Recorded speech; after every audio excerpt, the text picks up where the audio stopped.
What's up, you guys? So we got a little problem. So my Xbox Series S won't show up the dashboard.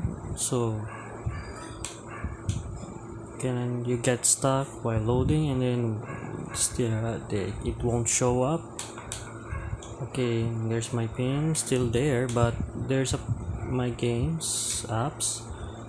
It's completely not loading well.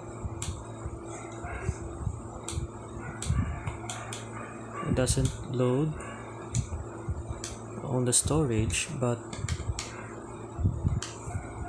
let's see. First you have to restart your console. That's a fix your problem, your Xbox. Then start again until couple of minutes.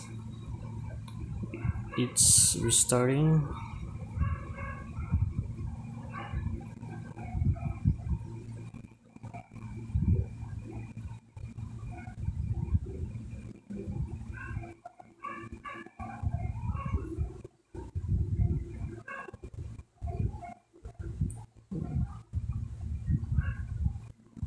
And there is,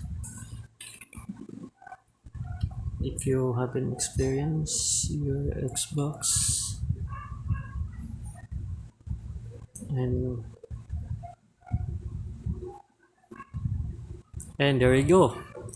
It can be show your dashboard and you get the storage. Well, that's a good technique. So thank you for watching on YouTube. And if you fix this one, okay, I will help you maybe. So enjoy this video and good luck. Bye.